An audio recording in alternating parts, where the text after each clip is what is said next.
I'm Colleen Bierstein, the Smart Cookie Cook, and this is our second edition of Smart Cookie Chatter. I asked you guys what questions you had for me, told you to send them my way, and this week we're going to be talking about pasta and a few other off-topic things because I just can't say no to you guys. So let's take a look at the questions I got this week.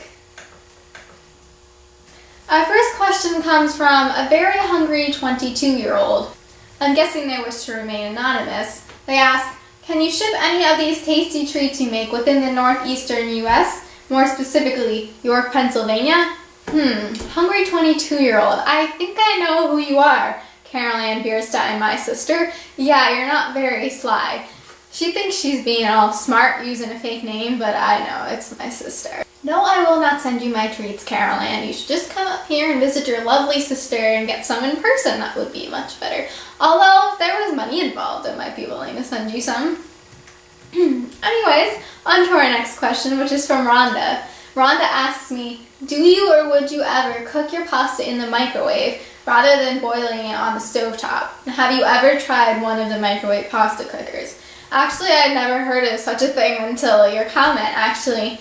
And, I thought about it a little bit. I'm sure cooking it in the microwave is a heck of a lot faster than waiting for water to boil on my 100-year-old stove. But that being said, I'm really traditional when I cook, and I think that I have to say I want to stick to stovetop.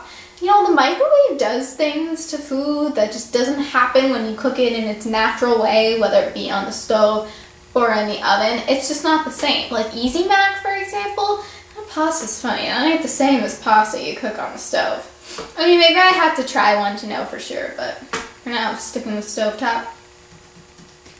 Emily asked me, I would love to know your favorite pasta dish and your easiest pasta dish, if they are not the same. Oh, my favorite pasta dish. Can I pick two? Because I think it's a tie. First would be fettuccine alfredo.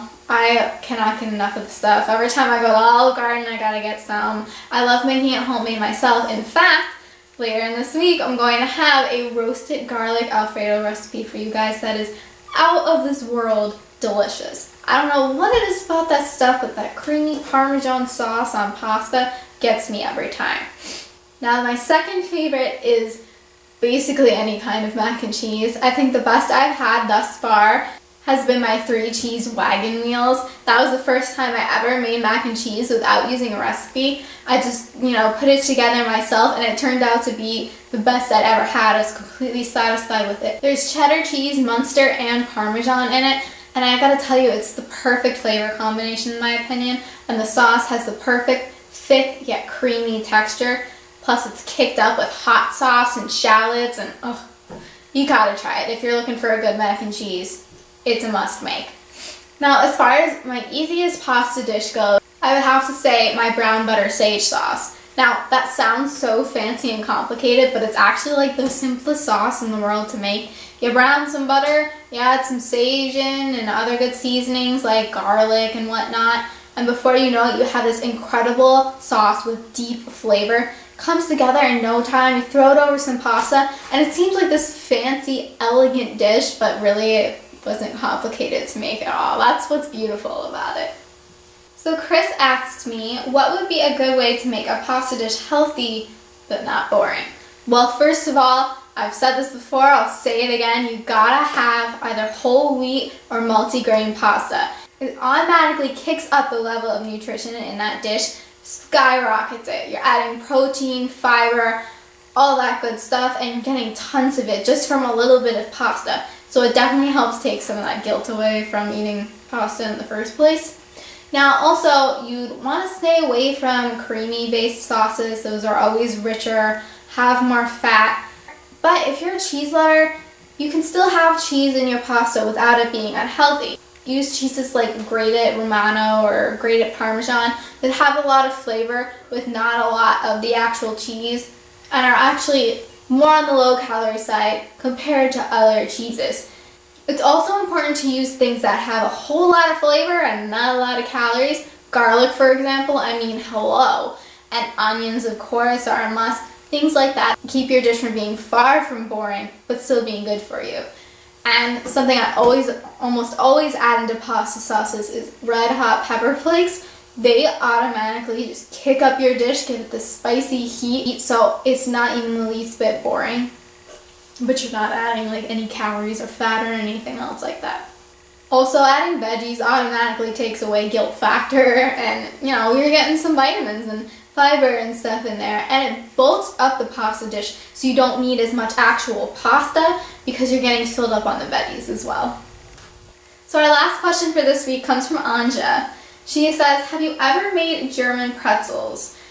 No, I've actually never made pretzels, period. And I've been wanting to for a while because whenever I go to the mall and I smell the pretzels from Auntie Anne's, I basically just die because they smell so good. And it's hard to resist them. So I've wanted to make something like that at home. Definitely never tried authentic German pretzels, but they sound delicious.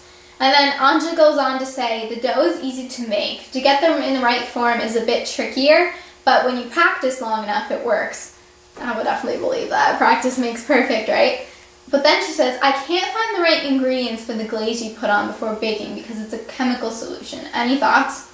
Well, I'm not exactly a pretzel prodigy or very good with the whole chemistry behind cooking and baking, but I did do a little bit of research and I found that pretzel recipes for German pretzels very commonly used a lye, which apparently can be a little bit dangerous to work with. Who knew?